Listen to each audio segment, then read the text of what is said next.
Good morning and happy Father's Day. It's a special Father's Day edition here on ATW All Things Wrestling Podcast. I'm your host, Tony Twist.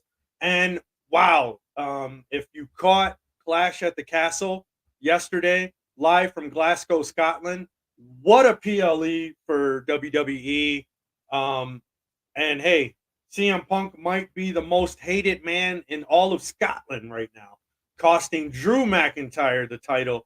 I don't want to give too much away. If you haven't caught it, I'm sure you at least caught some of the highlights.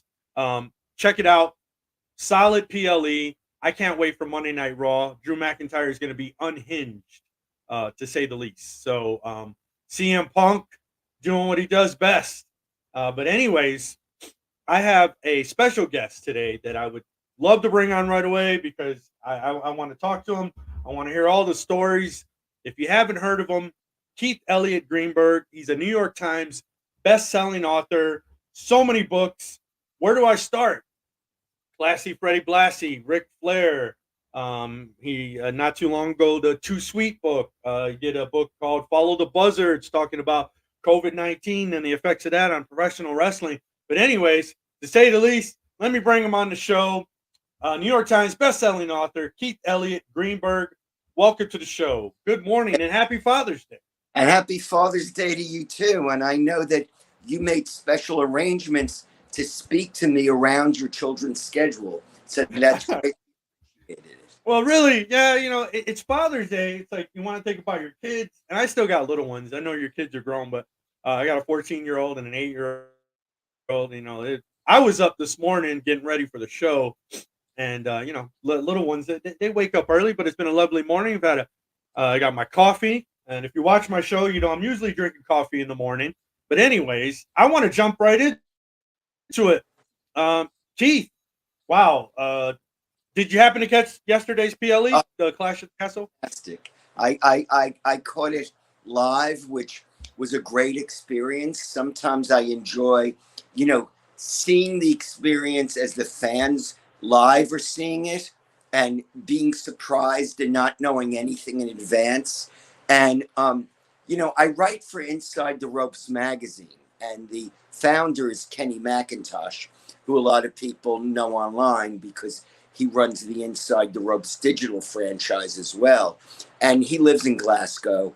And so he and his crew were there, and it was just great messaging him throughout the show and gauging what I was experiencing with his live reactions to things. Yeah, I was watching the show from start to finish. You wouldn't know it. I thought there was about 40, 50,000 people in that arena. It was 11,000 people. I'm like, the European fans, the worldwide WWE fan base is phenomenal anyways.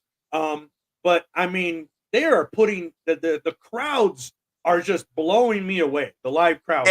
Yeah, it reminds me of something that occurred in the early 90s, although the situation is different now in the U.S. After the Hulk Hogan era ended and the Ultimate Warrior era didn't really work out, I remember popularity declining in the United States. Now, that's not what's going on in WWE. I'd say popularity is extremely high in the United States these days. Right. But at the time, WWE, when it started going over to Europe in the early 90s, and those fans were starving for the product. So people like I just mentioned, Kenny McIntosh, anybody who I was writing for WWE at the time, because I was writing for their magazines. So I was, at that point, was I in my 30s? I might have been. I might have been in my 30s already. But I was. But the guys I talk to now who are in their late 30s and early 40s, they remember being kids and growing up with Shawn Michaels and Bret Hart and a young Undertaker. And while that was considered kind of a flat period over here, over there, it was the hottest period. It's the era when all these kids fell in love with wrestling in Europe. And now it's another generation, and a lot of those people are still watching. Right. And so it's really something to experience. First of all, from the soccer culture, they do those cheering, those chanting songs, and that creates an entirely different mood. And Right. it's a little bit of the extension of what we started seeing on the Monday after Mania, maybe, 10 to 15 years ago, when the British fans would kind of hijack the show and treat it as if it was a show in England, and Right. they'd do all these sing-alongs, and all these chants. So it's kind of cool to just be a fan. I've been a fan since I was a kid, and I'm still a fan now, and it's wonderful. Sometimes, I didn't have an assignment yesterday. I mean, I need to keep abreast of what's going on in wrestling because I write about it. But I was doing my laundry and watching the PLE in New York City. It was, 2 o'clock in the afternoon, and it was warm out and people walking around. I didn't feel like I was missing a thing outside. Right. So, I mean, you have a pretty storied career, and kind of like in behind the scenes in a way, behind the scenes, but in the mix. It's really kind of hard to describe what you've seen and what you've done and what you've written about.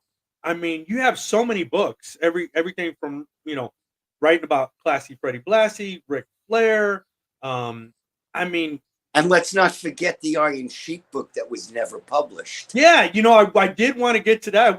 I know you probably talked to it, to a certain extent, but I do want to talk about that and why it wasn't released. And now that the Sheik has passed, but hold on, let's backtrack for just a second. So, in the '80s, you started writing for the WWF magazine. I did, yes. How did that come about? I'm assuming you're a wrestling fan your entire life. Yes. You're a journalist. You end up writing for the WWF magazine in the '80s that I used to get at a corner liquor store in my house in Southwest Detroit. I would walk down to the corner liquor store. I would buy Word Up magazine, which was a rap magazine, had all kinds of posters in it, and I would go buy the WWF magazine too. So it was like that just takes me back. I'm a child of the '80s. So. My experience was I would go to the candy store and I would buy. It was before PWI, but it was Inside Wrestling and the Wrestler, and sometimes wrestling's main event or some variation. And then a few years later to be, friends with Bill Apter and George Napolitano. I still have to sit back and grasp that sometimes. Like, George Napolitano comes up to me and gives me a hug. It's like, wow, George Napolitano knows me, because when it comes to wrestling, I think we're all 11 years old. And that level of excitement that we felt when we first became fans never leaves. So how did that job come about with the WWF? It was never a full-time job. I was on a monthly retainer because, as I mentioned, I'm also an outside journalist. So working for CNN, right? I was at CNN. Now I'm at NBC again. My Wikipedia page hasn't been updated, but yes, I was at CNN. Now I was at Fox, and just in case anyone thinks my worldview is politically skewed, I also did work at Fox News. So I worked. Well, we won't hold it. We won't hold it against you, Keith. I worked at Fox News, CNN, MSNBC, NBC, CBS, and ABC. So, and I worked on a documentary or two documentaries that aired on PBS. So I can say I have written as a producer. I have produced things for every major U.S. television network. Well, that's a pretty amazing feat in your career. I can imagine all the different things that you've seen and done. Yeah, so I was an outside journalist, but a lifetime wrestling fan, and I tell this story all the time. And I'm fortunate that Ed Raschuti, the person I'm going to mention, is still with us. He was the editor of the WWF magazine, I'm at WrestleMania 1, and I end up sitting next to Ed. And Ed is a unique looking guy. You know, he had a bald head and he had a beard. He looked like almost like a wrestling character, and he was fit.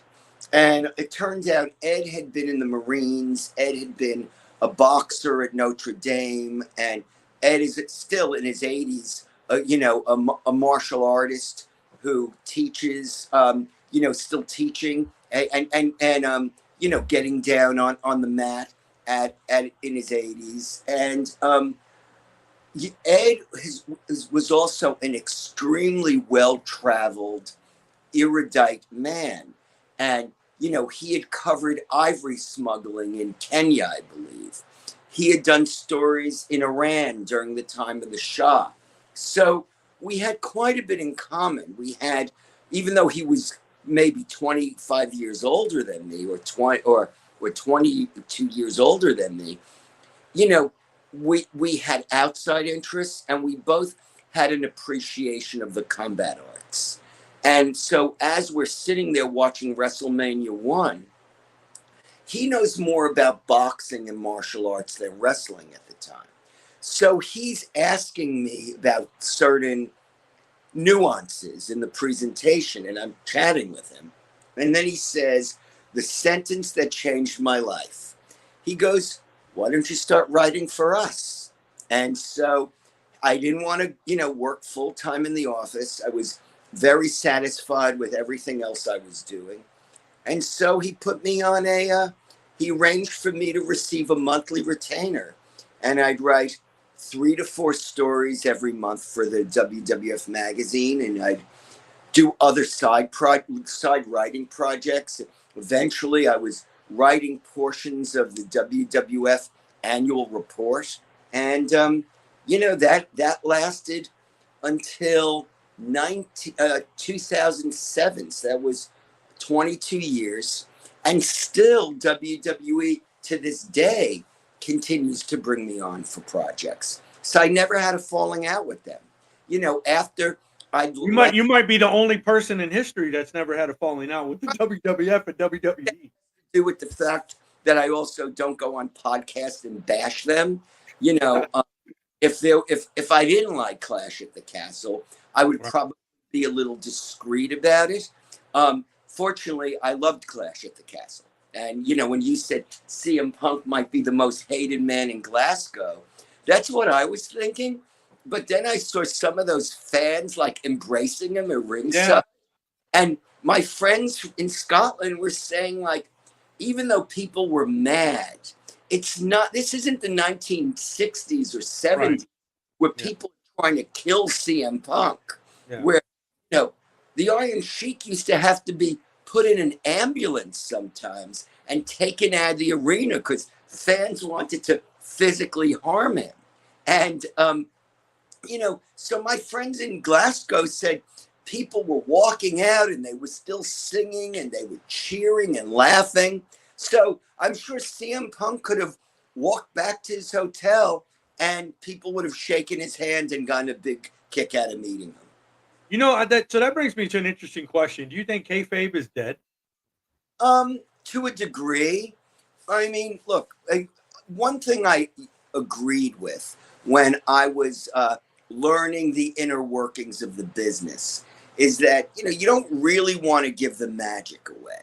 Like it's a magic show. It's a work, but do you really want to know exactly how the magician did that trick? Like, honestly, I don't know if Damian Priest really injured his ankle. Like, someone was on X this morning and he was making a case. And again, it's a fan. I'm a fan. He has no knowledge. He's like, oh, look how he positioned his legs. So he intentionally caught his ankle. I don't know. Maybe it's true. I'm not sure. I just want to enjoy the show. I want to enjoy the show, and if he did get injured, and he still worked that match, it makes me respect him even more. And I already respect him quite a bit. So I want to enjoy the show. And there are things certainly over the decades that wrestlers have told me and continue to tell me that I'm not going to say publicly. You know, that's their world. If I'm gaining admission into that world as an outsider, I'm going to, be loyal. That doesn't mean I'm going to get into arguments with people and say these are legitimate fights, but Right. I'm going to, reveal something somebody told me in confidence. So let's go back. You're going back in time. You're talking about WrestleMania 1 and kind of how you came into be with the WWF. Now you're currently working on a new book, right? Yeah, I finished the first draft. Um, Wrote it a little quicker than I expected since I'm busy with so many other things. It's about the working title is Bigger, Better, Badder. Bigger, Better, Badder. WrestleMania 3 and the year everything changed. It'll be published by ECW Press in March 2025. It's 2024, yeah. March 2025.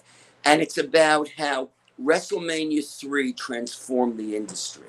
And people say, well, how did WrestleMania 3? That was Hogan versus Andre for those who weren't born yet. Also, the first WrestleMania to essentially sell out an NFL stadium.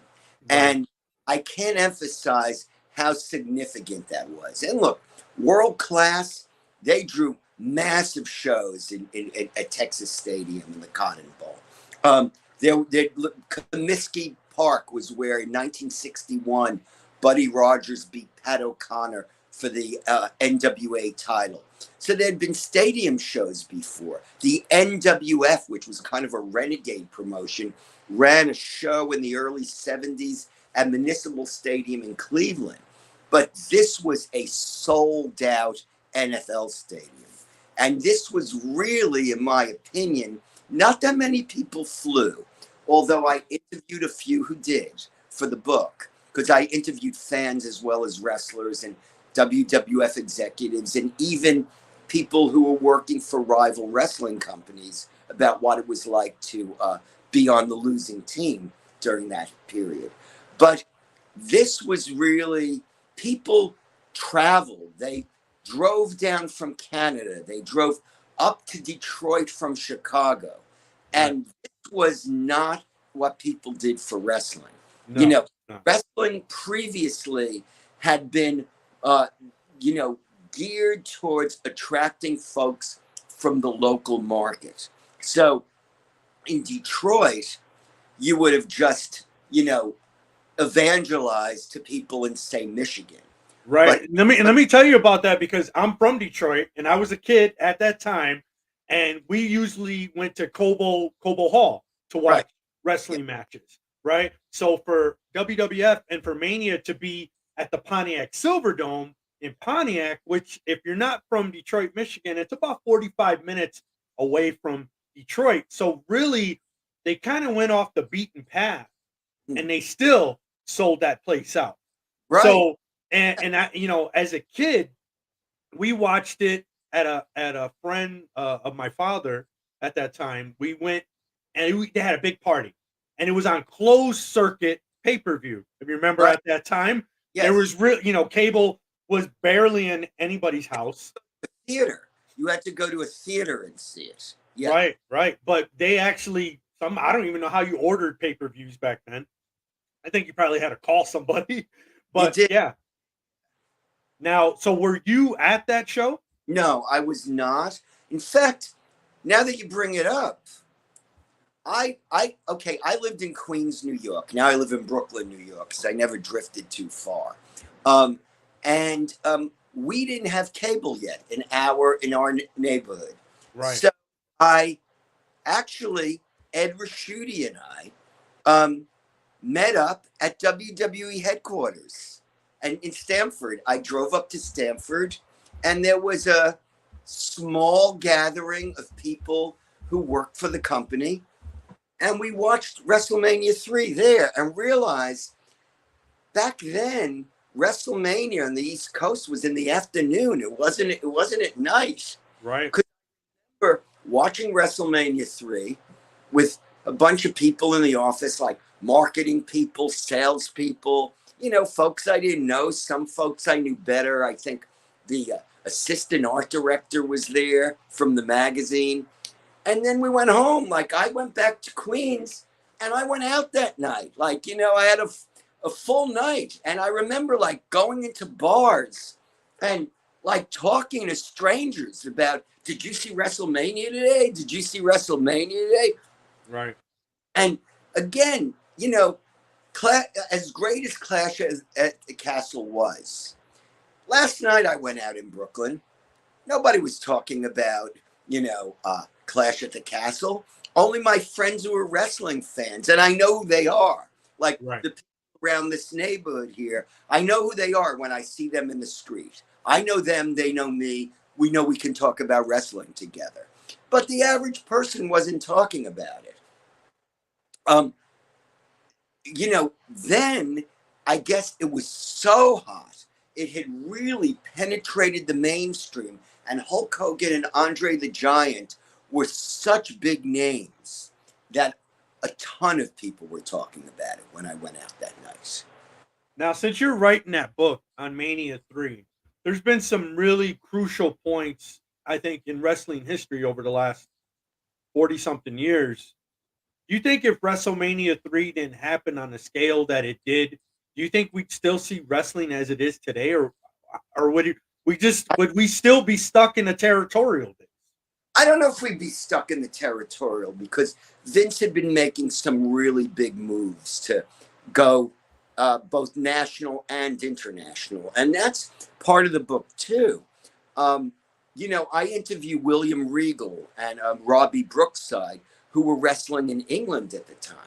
And, like back then, they get a VHS copy of WrestleMania, like in July. It would be passed around. It would finally get to them. I mean, they're wrestling every night in England, and they're maybe flying over to Germany to do some shows over there. They finally get a hold of it in July, and like news travel's really slow. I don't even think they're getting American wrestling magazines over there. And, they watch it and they go, wow, it's pretty big. But again, everything in America is big. But we don't have anything it doesn't affect us. I mean, look how busy this Vince McMahon guy, whoever he is over in the US. I mean, England is probably the farthest thing from his thoughts. Lo and behold, like by the end of the summer, WWE runs a show in Paris. And now the invasion has hit European shores. And that led to what we saw this weekend. That led to Clash at the Castle. That led to that big show in Lyon, France that we saw earlier in the year. My goodness, that crowd, it might be the greatest crowd I've ever seen at any event.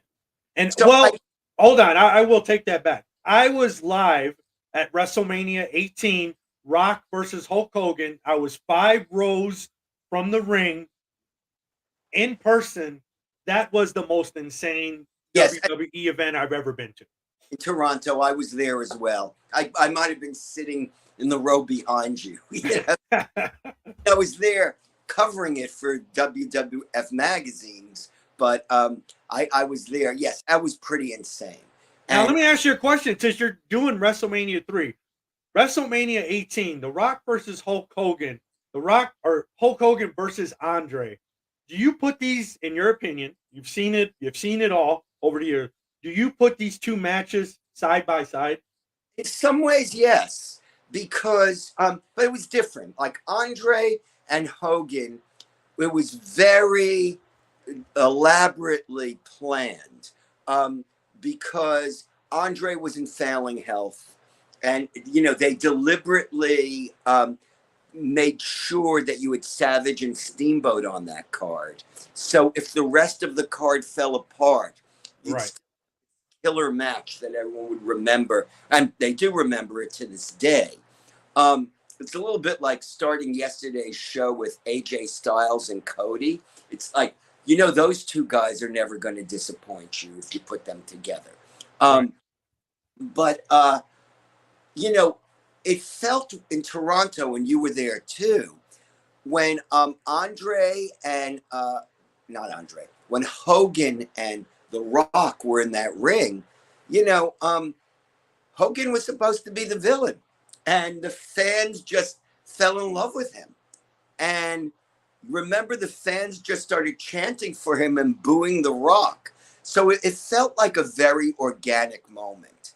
And then The Rock took the microphone afterwards and was taunting the fans a bit, but in a very pure way and in a very artistic way. So that felt like, when people say, "Oh, it's fake," right?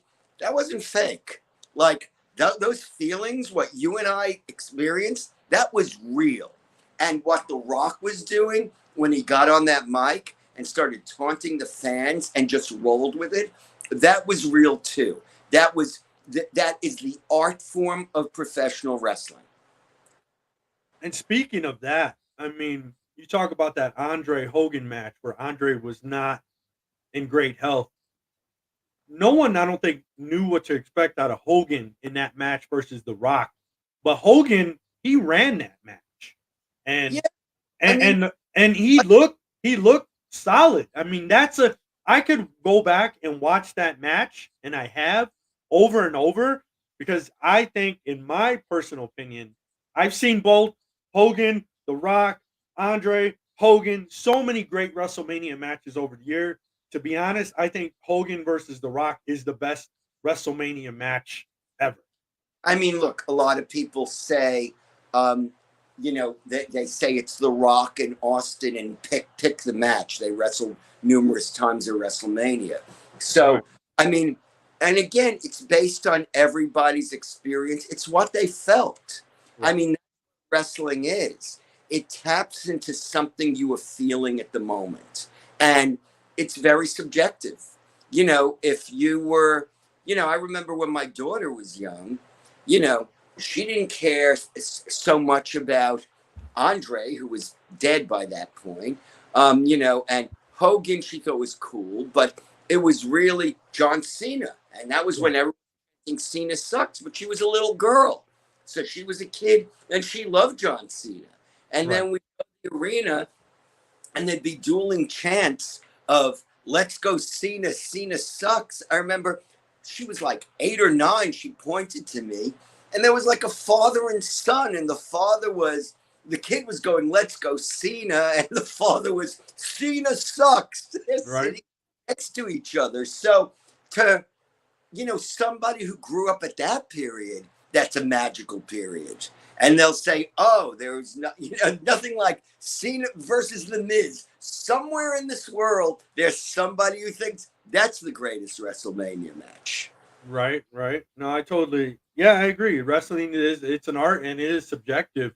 Now let's fast forward a little bit to kind of a dark time, 2020, COVID. Your book Too Sweet talks about the indie scene, and let's look at it now because Right, right. The indie scene, that's Too Sweet. Follow right, the Birds is right, about wrestling during COVID. Yes. right. Yeah, so yeah, the Too Sweet was before COVID, but it's funny how those two things kind of transitioned because you had wrote in that book that we were on the cusp of a wrestling boom after All In did 11,000 fans. It was the birth of AEW.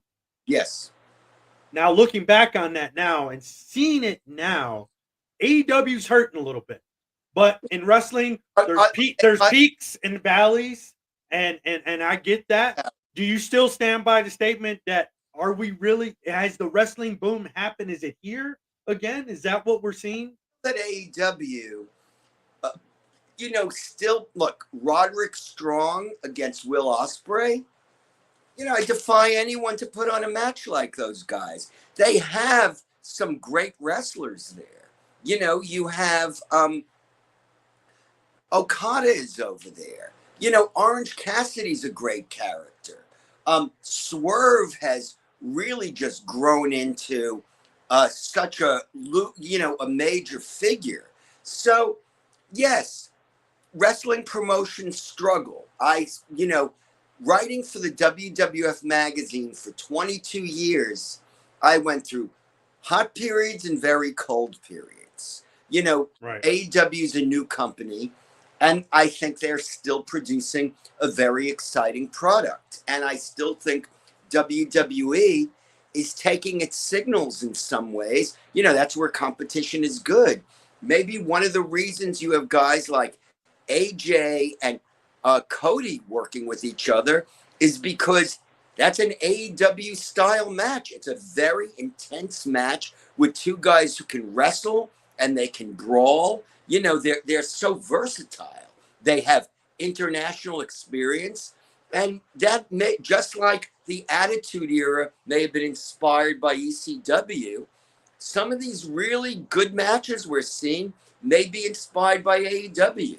And you know, look, I mean, would Cody be where he was now without AEW? And then, you know, like, and again, I have no knowledge of this, but when Ricochet just left, I was thinking, well, what if Ricochet goes to AEW? Now, I don't know anything about this.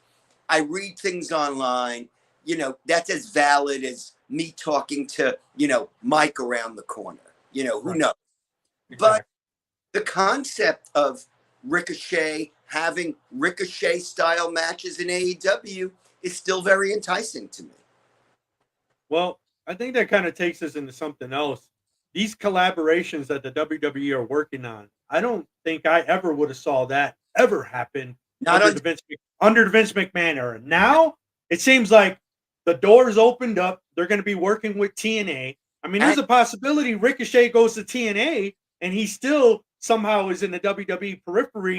AJ Styles is even talking about maybe doing another match in TNA as well. About AJ going to Noah in Japan. I mean, you know, that's fascinating. Now, I do remember there was one show in Japan, late 80s, I think, and it was even a charity show. But WWE sent over some guys and they wrestled on a card that also featured New Japan guys, I think All Japan guys. It was one collaborative match, and I don't think the promoters, as I recall, got along all that well because, you know, when you do these dual shows or these multiple promotion shows, you know, who does the job? You know, then I remember WWF was also working with a short-lived company called, I think it was SWS in Japan. So there were attempts even under the era. But at one point, the NWA, after it was no longer affiliated with WCW, had a very brief presence in the WWF. And I remember the Rock and Roll Express showing up. There were some, you know, there was some collaboration with ECW. So it's not like it never happened. Right. But to the extent that it's happening now. Right. It's much different. And again, that's because of Tony Khan. Tony Khan created the Forbidden Door. And now WWE, in my opinion, no one's confirmed this to me, is picking up on those signals. It's like, okay, you want a Forbidden Door? We'll show you how to do a Forbidden Door. And that's good for the business. Now, I got to be honest with you, Keith. I think I'm going to have to disagree with you on that because I think Eric Bischoff opened the Forbidden Door because he was working with Japan, working with Mexican wrestling organizations back in the 90s. I mean, you would have never saw luchadors on TV, on American television before WCW put it on Monday Nitro. Very true. And, you know, this is a fascinating point that you bring up because when the story is told from the vantage point of all these years later, it sounds as if the luchadors were unappreciated. They were. And they were. They weren't positioned, and they weren't anywhere. WWE tried working with Mexican wrestling as well. I can't remember if it was AAA or CMLL at one point. You know, they were never positioned. Japanese and Mexicans were never positioned by a major American promotion in places where they received the respect they deserved. I mean, I didn't see the Great Muta until he was on WCW television in the 90s. thing. And I guess, you know, like for all the talk about the Mexicans and the Japanese being minimized, you're talking about seeing the Great Muta on WCW. I have spoken to wrestlers who've told me they were kids and WCW had luchadors and they became fans of a certain athletic style, a certain acrobatic style without being demeaning, because I don't want to say these guys are acrobats and not legitimate, Right. but they became fans of that style because of WCW, and that exposure to those luchadors influenced the product we're seeing now. In fact, if you had Ricochet here, I wouldn't be surprised if as a kid he was watching that stuff on WCW. Absolutely. Yeah. So, I mean, you can give a lot of credit to Tony Khan and AEW, but you can say what you want about Eric Bischoff. I got a lot of admiration to Eric Bischoff because me personally, in my opinion, I think WCW changed everything in the 90s. You could give credit to whoever you want, but Eddie Guerrero, Rey Mysterio, these guys were tearing it up on WCW television when WWF was putting on Doink the Clown, Right, and yeah. not a great time in WWF for wrestling. And then Eric Bischoff, Hogan, the birth of the NWO, I think really gives birth to the Attitude Era. I Yeah. think ECW started it, and I think Eric Bischoff took a lot of different elements from what he saw and said, you know what, we're kind of changing things. We're going to roll the dice. Either this is going to work or it's going to kill us. It Right. ended up becoming one. Me personally, I think the NWO is the greatest faction in all of wrestling. It was a great faction. Unfortunately, all those offshoots didn't fully work for me. I will say that, they were trying stuff. Not everything's going to work. Right. Clown and Duke the Dumpster Drozy didn't fully work, although for people of a certain age, Doink and Dink were great. And I thought Doink and Dink could be pretty amusing, particularly when Matt Bourne was playing Doink.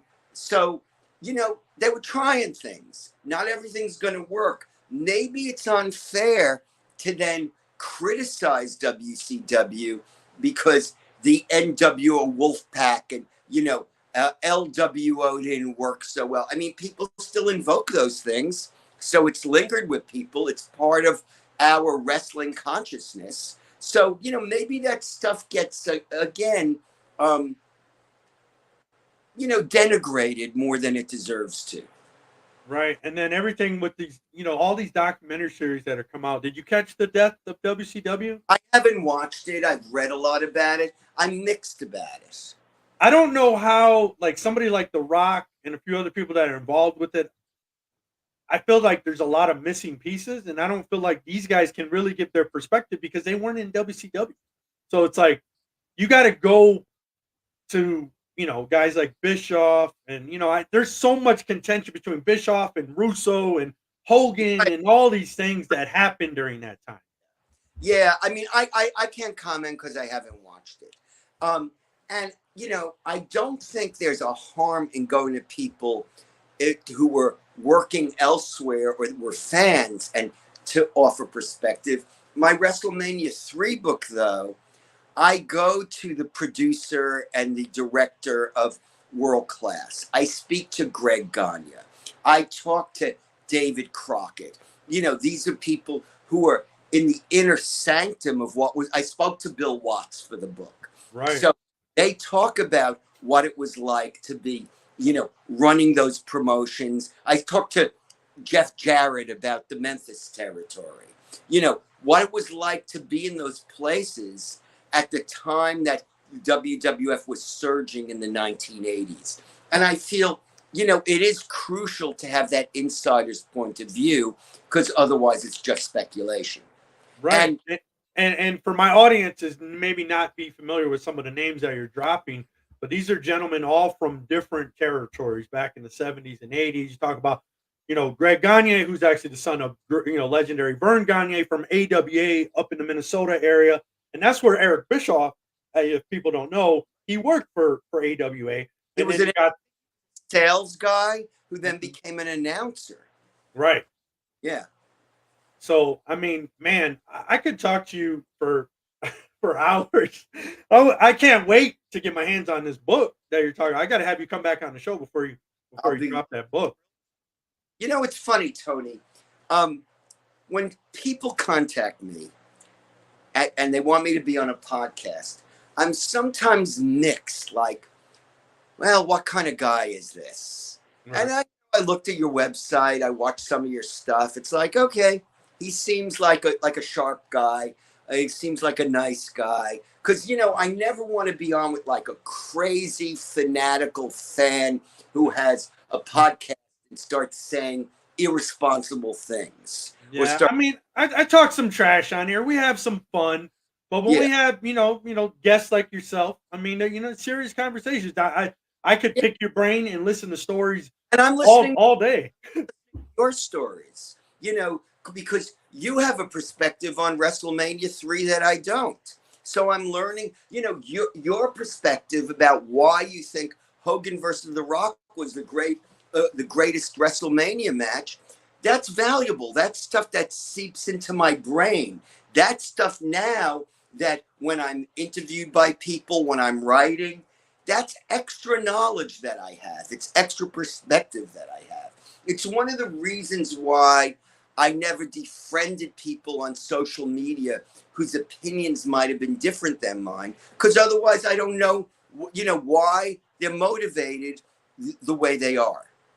Yeah, and as a journalist and as a writer, obviously you're writing from your perspective, but when you're grabbing all this insight and opinions and stories from other people, I mean, that only adds to your writing. It gives it more depth.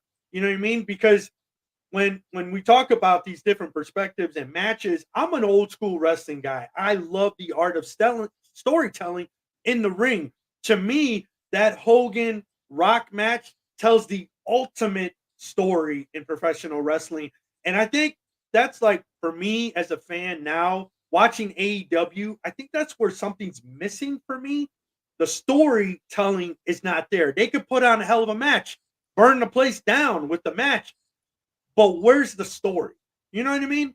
Yeah, I mean, look, I see your perspective and it's as valid as anybody else's. I see, like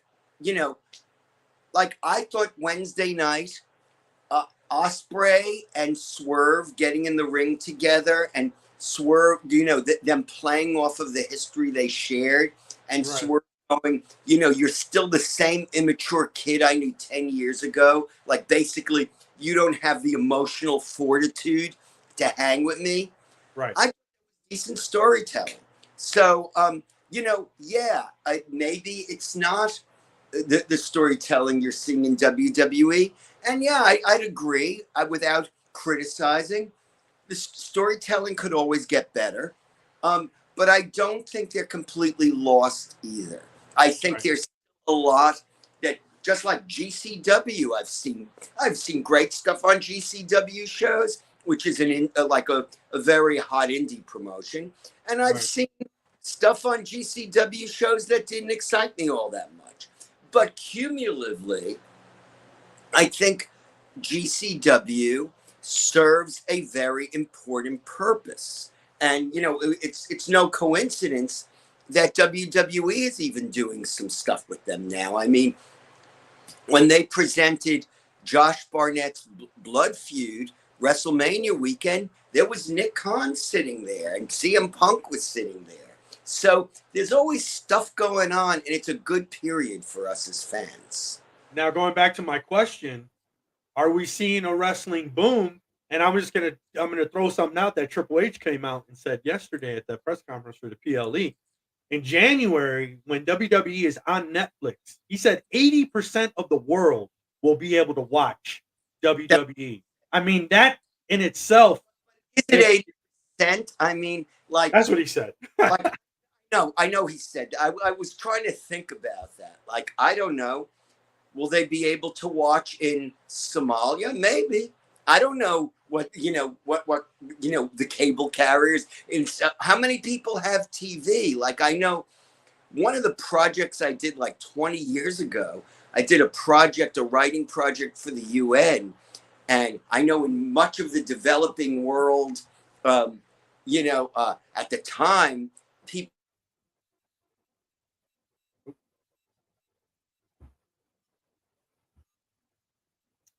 I think I just lost Keith on the feed.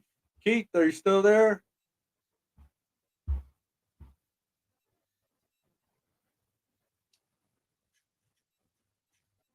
We'll wait a moment here, see if Keith comes back.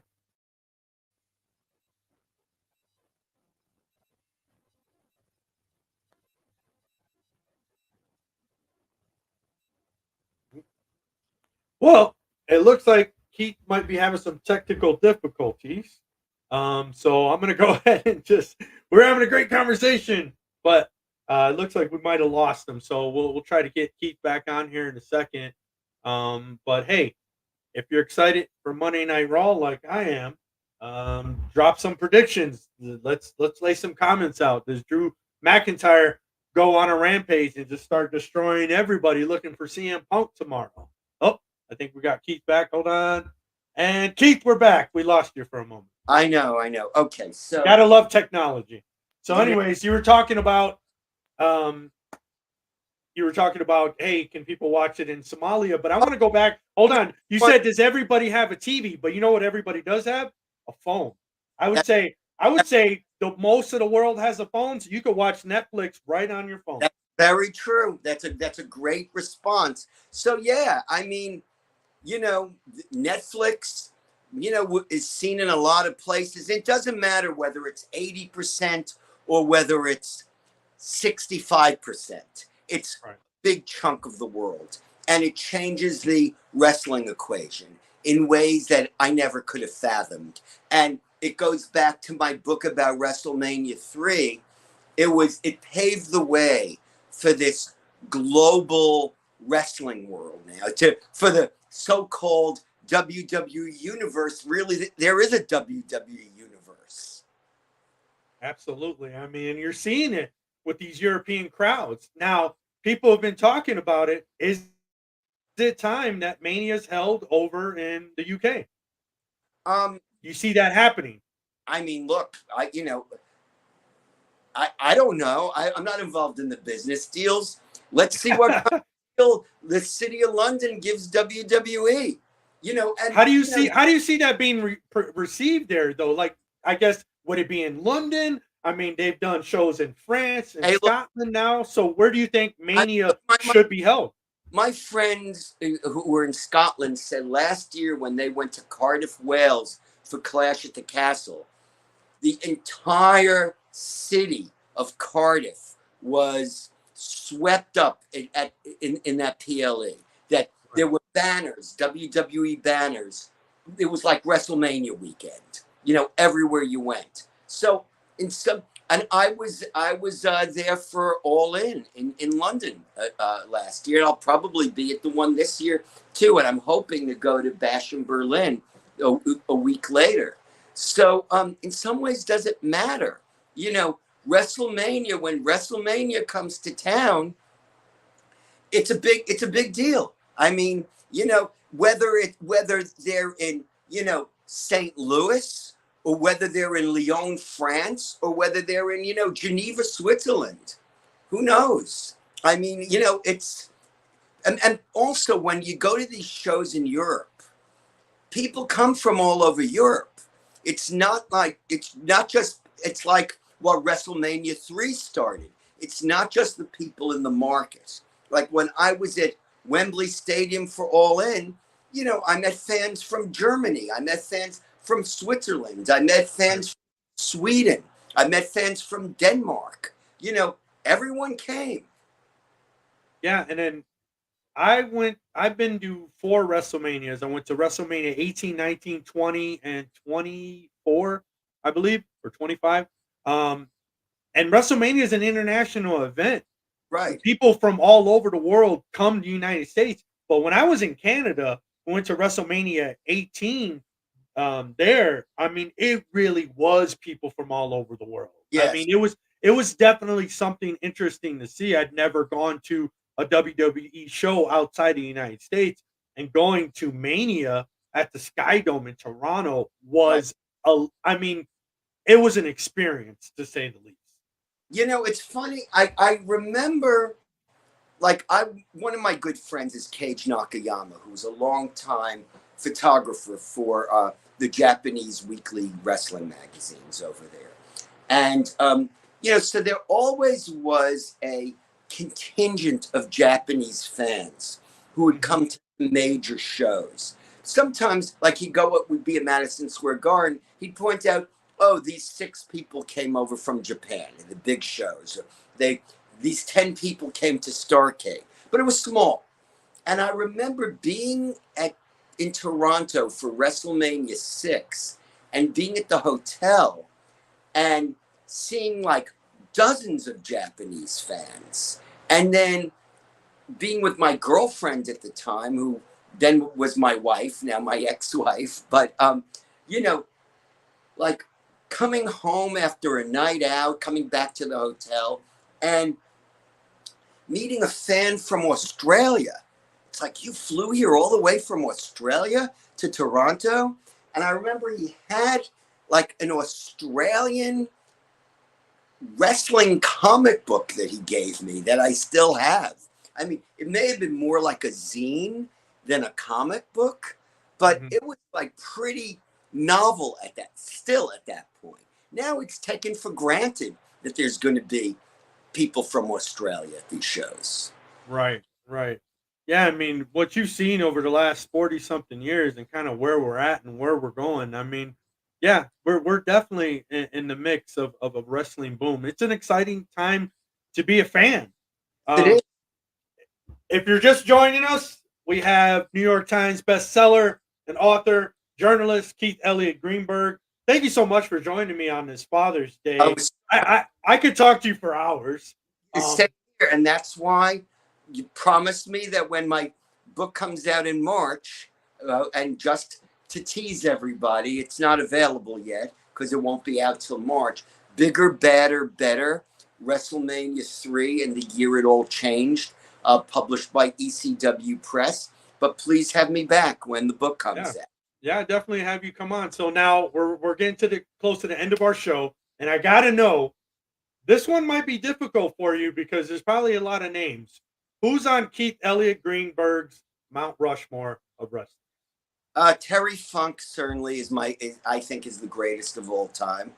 Um, Hardcore legend Terry Funk. you know, perhaps you know, would it be somebody, you know, in terms of popularity, Hogan and The Rock, you know, you don't get bigger, and Steve Austin, but then in terms of pure ability, you know, it's too early to put a guy like Osprey on there. You know, I would put, because of my sensibility, I would put Bret Hart on there because of just his, Bluetooth disconnected. Bluetooth connected. you know, I mean, Shawn Michaels belongs there. You you know, maybe if you look at the entire length and breadth of a guy like, you know, the Great Muta's career, maybe a guy like that belongs on there. You know, does Antonio Inoki belong there because of what he created as a promoter and a hype master and the impact, you know, it had on American pro wrestling? You know, and also, look, I wasn't around in the UK during the World of Sport era. So, you know, I've seen like guys like Johnny Saint, you know, wrestle on YouTube, but you know, I don't know. Like Carl Gotch could be on there. There's so many. Jack Briscoe could be on there. So I'm kind of stumped. But Terry Funk, I always list him because of his longevity and versatility and his ability to reinvent himself over the decades. I always put Terry Funk as number one. I mean, a lot of people don't really mention Terry Funk, but he crossed over before most guys crossed over. He was doing movies and television in the early '80s. I mean, Yes, he was in Roadhouse. I mean, I think it was his biggest movie that he was in. He was in Roadhouse. I did co-write the drummer from Roadhouse's book, Tom Steven, Best Seat in the House. I wrote that book in around 2018. And it was also published by ECW Press from the Jeff Healey band. So, about the Jeff Healey band. So I have a connection, like it's a distant connection, but somehow I'm connected that way. And he spoke to me. I don't know if it ended up in the book, but he did tell me some Terry Funk stories about Terry Funk on set.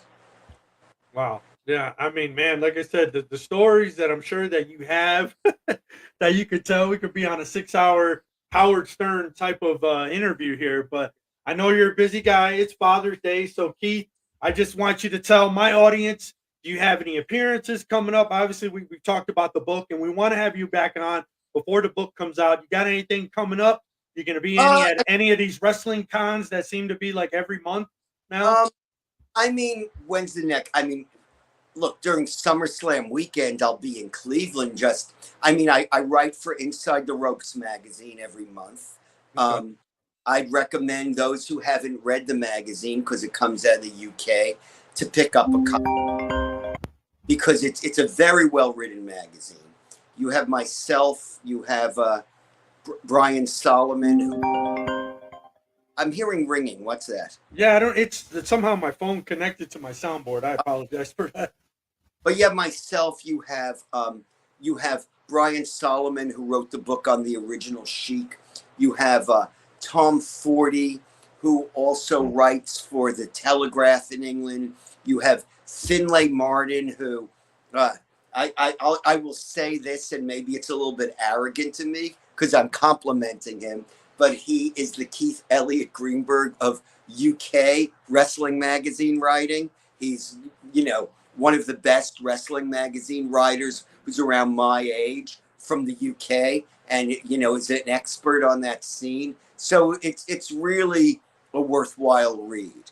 I'll be covering events at SummerSlam for Inside the Ropes magazine. It will be a lot of different events there.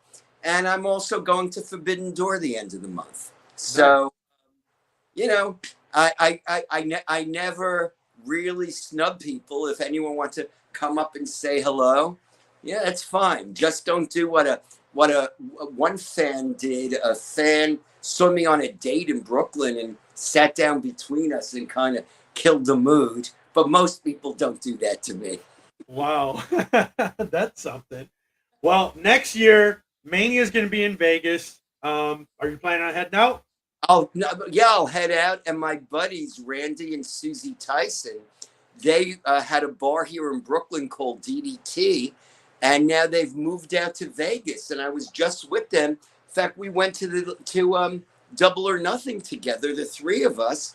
And they are opening up DDT downtown in Vegas, which will be a wrestling themed bar. And I saw that on your social medias, and I was going to ask you about that. Yeah, so I will be there, and I'll be doing a lot of hanging out at DDT downtown in Vegas that weekend. And, I invite everyone who's well behaved to come down there. If you can't behave in a bar, don't come there. Well, I'm in Arizona, and I would, it's a 3-hour drive to Vegas. I would love to meet up with you there, Keith. That'd be fabulous. I would love that too. Well, New York Times bestselling author Keith Elliot Greenberg, thank you so much for joining me today. I'm your host, Tony Twist, ATW, All Things Wrestling Podcast. Happy Father's Day, Keith. Thank you again. Hang tight. We're going to end the show, but I'd like to chat with you for a minute. So thank you so much, sir, again, for being on the show. Thank you. Have a great day. Happy Father's Day, everybody. ATW, All Things Wrestling. We're out of here.